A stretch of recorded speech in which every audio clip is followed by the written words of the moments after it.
I will not talk about Volvo or the Wall Street Journal.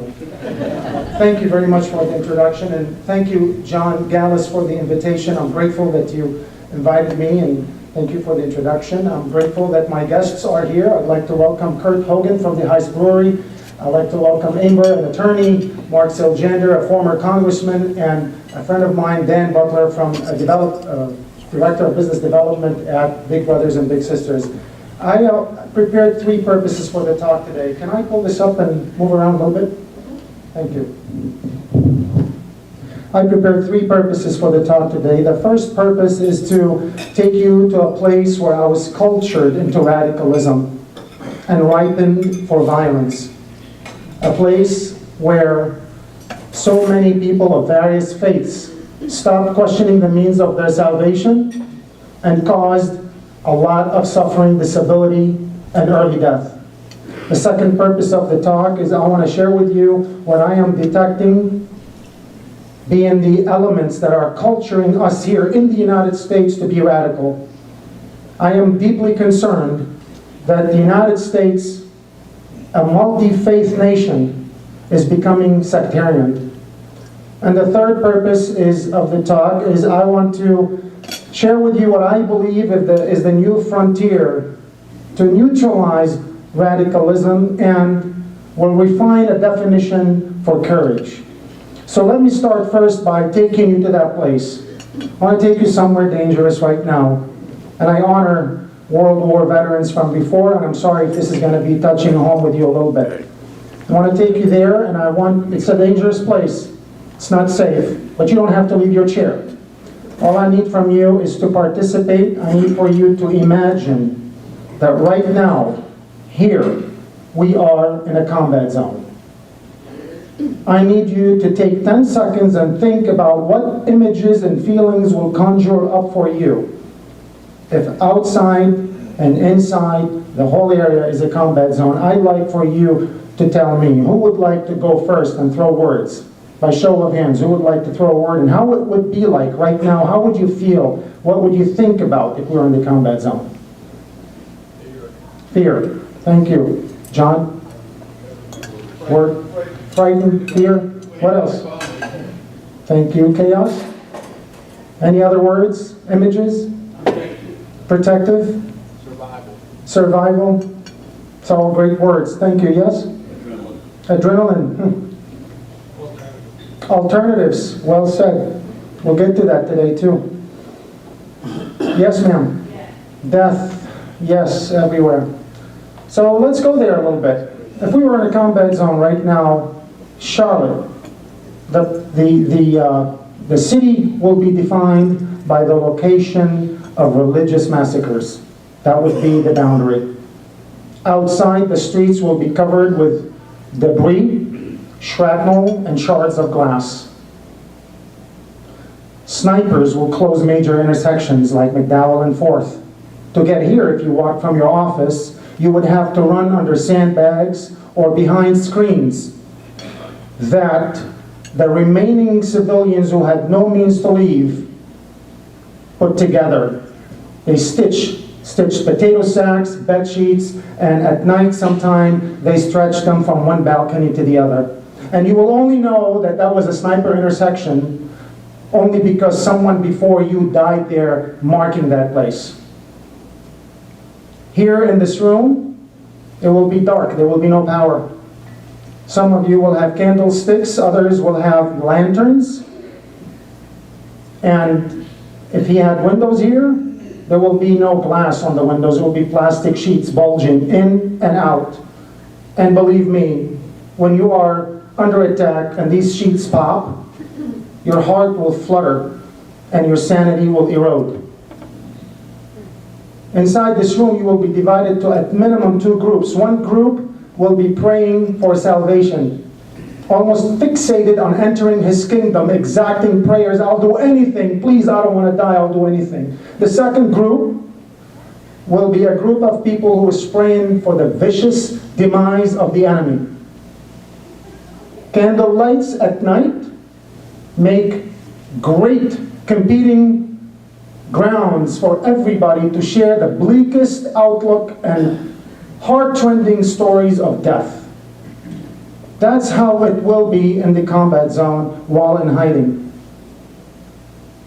I reached, at 10 and a half years old, is exactly when that started for me. I was 10 and a half years old when the civil war in Lebanon broke out in 1975, a direct spillover by the Israeli-Palestinian conflict. And that was when my whole world changed. So at 23 years old, to fast forward through everything, at 23 years old, I got lucky and I won a job interview with a Christian employer in East Beirut. And I was desperate. I was desperate. Desperate for us here, it means I would die trying for it.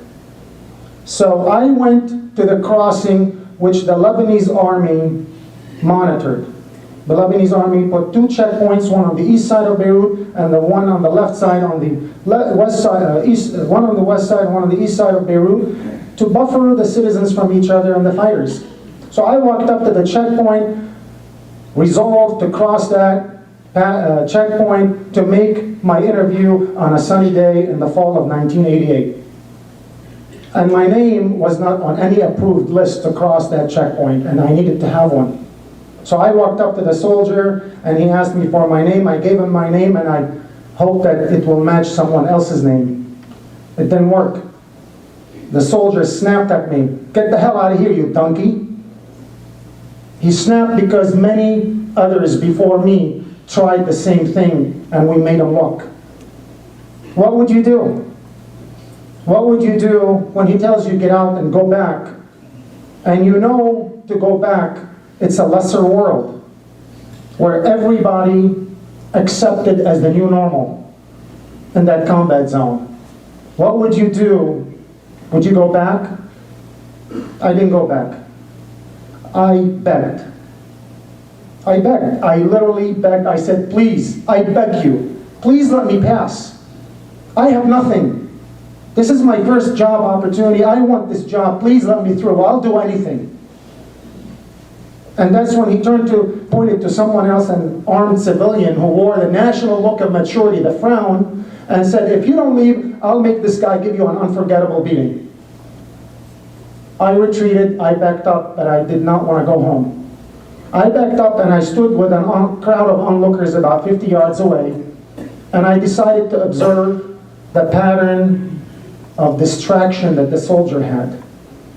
And I made a move. I duck walked alongside a car that was approved. He saw me. He saw me and shouted at me and demanded that I return to the checkpoint. And as he was shouting at me, he cocked the M16 and a cartridge spun out of the chamber, signifying that he's loaded and ready to go. That visual with that command paralyzed everybody but not me. I was indifferent. I walked up to him and he lifted his M16 and planted it in my forehead. And he said to me, you get out of here, you donkey, or I will lodge a bullet in your thick skull. I don't want you here anymore. Do you understand? And at that time, I knew he meant it. What would you do? What would you do? I had big dreams to get that little blue sky over my head. I had no access. I had big thoughts, but no means and no plans. That was it. What would you do? What happens to you when you are in a situation like this, you don't let the situation define you. You define the situation. You dig deeper. And things come to you that you never thought about. What I did is I made one option with the highest stake ever, my life, become a viable option. I trotted to a wooded park away from the checkpoint where I would cross to a sniper field for the job interview. I arrived at the fence that was made out of bars, metal bars, that stuck out of a 2-foot high concrete wall. The wooded park had charred stubs and a handful of pine trees, green pine trees, and a third of a mile away, there was a wall of debilitated buildings. I knew that snipers took position there to shoot invaders. I leapt. I jumped into the wooded park and ran with all I had towards East Beirut. After 50 yards, I leaned against a tree. Nothing good. I dashed again, and I heard shots fired. I dove to the ground and slid to the closest stump I could find and pressed my back on it. My senses were acute. I scanned the ground for small dust, sand dust clouds. Sand clouds. I was looking everywhere, and that's when the gravity of the situation just sank in. What have I done? What am I doing here? I never told anyone I was going to do this. I would be killed here. I thought I can get killed here. No one will know where I am. And there were carcass-feeding dogs feeding on corpses all night long during the war. They will devour me, and I will vanish, and my mother will never know what happened to me. I thought back about returning to West Beirut, and I thought, hold on a second, what am I going to go back to? Only the militia's hired, and the biggest promotion was martyrdom. Without any thought, I snapped my head left and right, took visual snapshots of my route, and broke into a combat crawl until my shoulders burned. When my shoulders burned, I stood up and sprinted to the best that I could until I reached the other side of East Beirut. I got to the fence, I jumped over, blended with the public, and made the interview. In the elevator to the interview, I shook the dust off, pounded my chest, but I did not peel the blood clots and the shirt from my elbows. And the GM saw me, received me. He sat behind his desk and said, wow, there is no president. I can't hire anyone. But wow, you're punctual. Punctual. He sank me. I sank with that rejection to a new, demoralized low. And there was another guy in the room, I forgot to mention, a deputy. He wore a big chain around his chest. He got his shirt unbuttoned till here. I remember that because he put a lot of mousse on his hair, including the chest hair. So I remembered that, and I can't forget that. So he did this. He looked at me and he tapped my thigh. He went like, you know what? You are a good Muslim man. Good Muslim man? He unraveled the boxed up emotions and thoughts I had until that moment. Good Muslim man? Who made you the judge of that? Who gave you the moral perceptivity to tell me I'm a good Muslim man? I care less about being a good Muslim man. As a matter of fact, I just remembered that. As a matter of fact, as a matter of religious fact, I'm a horrible Muslim man. I'm seeking employment with you, a Christian. And you're telling me I'm a good Muslim man? I didn't want to be affiliated with anything. I didn't want him to see me like this. All I wanted is to be seen as a person who is an individual. As an individual, a person with a unique journey. I cared less about any affiliation. I was prepared to walk up to my chest to mine gold for that company. And I returned. And I thought, unique journey. I wanted to explore that more, and I did, and took the same risk again in 1989 to come to the United States. In 1989, I came to the United States. I took the same risks. The Lebanese and the Syrian armies were clashed. And I went through and I came to the United States wanting everything to do with the land of the free, to find my unique path, and wanted nothing to do with the home of the brave. I paid my dues. I was done. And what happens when you are in the land of the free and you are free to explore yourself without the daily struggles for survival, guess what happens? You start bumping into your mental bars of imprisonment. And I cherished that. I conquered many, and I felt liberated and more at peace with myself and people around me until 9/11. Until 9/11, when I started to see that people around me have begun to be imprisoned by constructed bars, mental fences, and concrete stereotypes thrown at them by interest groups and various politics. And that takes me to the second purpose. What am I seeing? I'll give you one personal example. The first thing I'm seeing is in 1989 from 1989 through 9/11, people used to ask, where are you from? I would say Lebanon, and they said, oh wow, that was the Switzerland of the Middle East. Now, when I answer where I'm from, the second most immediate response is a question: what is your faith?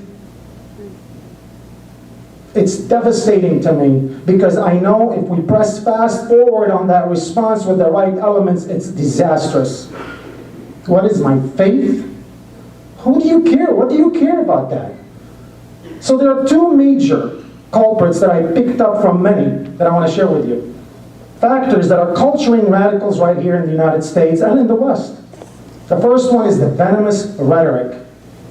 After the Boston bombings, I tuned into all the newscasts. I heard the talking heads, nationally syndicated talking heads, and I quote, they leave and come here, and it's us that we have to adapt to them.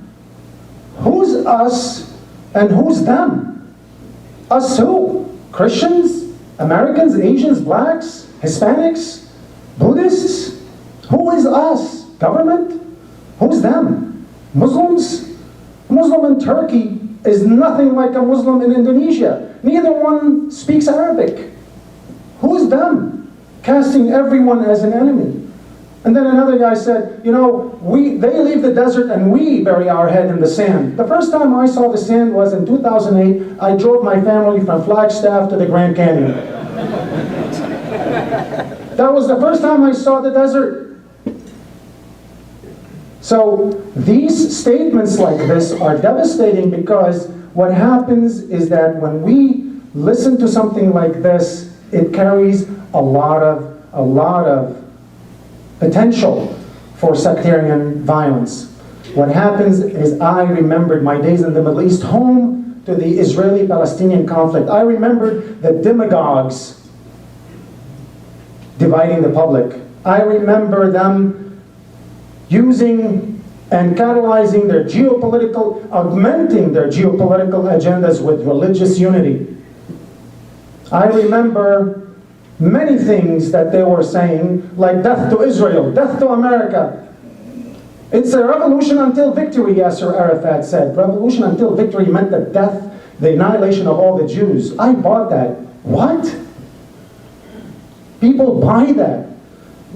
That venomous rhetoric. And then when they broke into a commercial, they said, this administration is blind to the threats to the United States. Wow.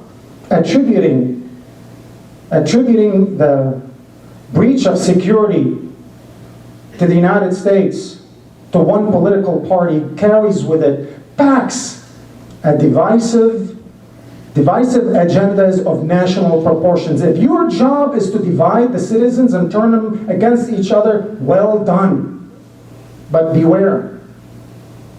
Beware, because what happens is that when you say, let's take a commercial break after you say something like this, people take your sound bites and they become to rationalize and use your prejudices to respond and address their anguish, confusion, rage, and fear. And inside the family room, people begin to have an incubator of a layer of future religiously violent citizens. So, what I'm going to skip the second, I will go quickly through emblematic patriotism is the second one. We reduce things to simple. Keep it simple for the stupid, we say in the United States. Keep it simple. The sophisticated matters. I attended a talk by General Petraeus, the once admired general. And literally he showed us a 4-piece puzzle and simple geometric shapes. The Sunni triangle. There's no such thing. And they coined these zingers, the zinger of insurgencies. What do you mean insurgencies? The entire Iraqi population sees us as occupiers, Sunni, Shia, Christians, Kurds. What do you mean insurgencies? There's no such thing. We buy that. An industry mushrooms out of it. And then we get these guys, and I hate to say that, I'm sorry about the comparison, this phrase, never forget. What does that mean, never forget? I observe people using that never forget statement to renew their sentiments of vengeance. They did not use it as a moment of remembrance. And we have this support our troops reduced to a ribbon, to a symbol, like those victory signs that Yasser Arafat would flash, and the kids now flash, and it breaks my heart to know that they are done, institutionalized. A ribbon, the only ribbon I want to see is the one cut during the opening ceremony of a revived agency to address the needs of returning veterans. That's the agency that needs to be, that's the ribbon I'd like to see cut. We need to go back and we're being transformed to a country vested emotionally in wars, not in healing. I will end by telling you a little story here. I got 6 more minutes, right?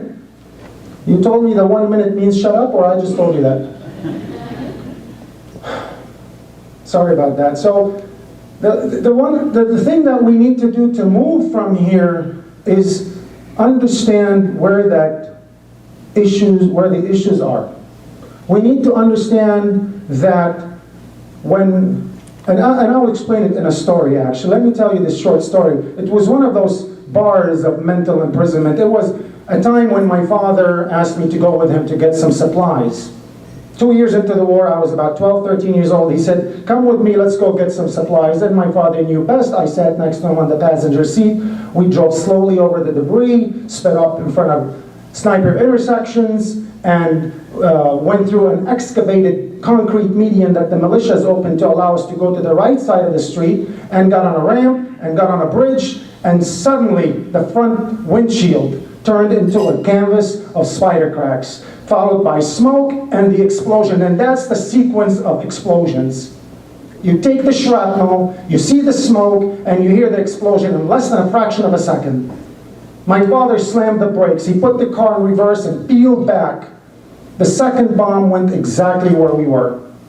He kept driving back. He didn't mind the concrete median. The muffler got torn from the manifold. The car roared until it died because the shrapnel tore through the engine. And I think back about this past, my God, it was only a couple of seconds that separated me and my father from certain death.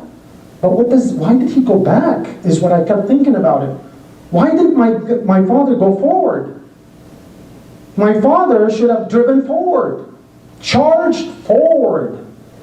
We would have cleared the range of the caliber bombs they were tossing over in the combat zone. We would have seen the second bomb in the rear view mirror. We would have been around people who had the luxury to look up. Maybe someone would have turned to me and said, "Are you okay, son?" That's what I want to impress upon you now. That's what I do with my life, with my business, with consulting, with everything. I like to find ways to move forward. My father went backwards because he went to where he was habituated into survival and mastered hiding to medieval times. Had he charged forward, like I'm asking that we do now, and I will ask you now, we would have been safer. What we need to be doing now is to charge forward by first knowing that we have the luxury to unearth that pause button. That button that we press and say, I am not entering the cycle of provocation and retribution.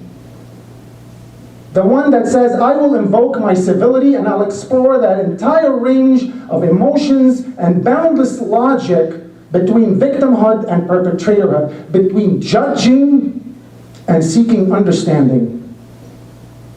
That's what we need to stop and think. So what is brave? I'll tell you what brave is. But before you know where to practice brave, I want to tell you where the most formidable frontier to practice your courage is the family room. That's what I did once in the combat zone. I opted out of picking up arms. In my friend's eyes, I was a coward. I thought I was brave because I put up with that.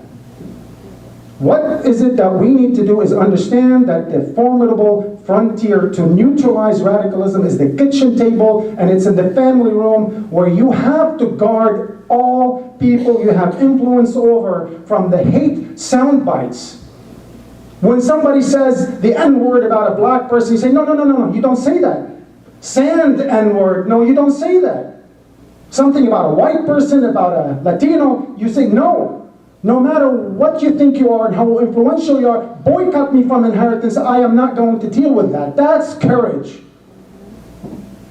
And when you get to the point where you are willing to practice courage, you have to be present intellectually, emotionally, and spiritually to assert yourself. It's there where you help dismantle these bars and mental fences and destroy these concrete stereotypes. It's there where we don't dry our tears with thoughts of revenge. It's there where we teach children and people to be magnetized by the unique color, actions, and appearances of all those unlike them. And I implore you to not be motivated by suffering, disability, or early death, but be inspired by an outlook of joy and harmony for all living beings. May peace prevail in the United States. May peace prevail in the world. Thank you very much.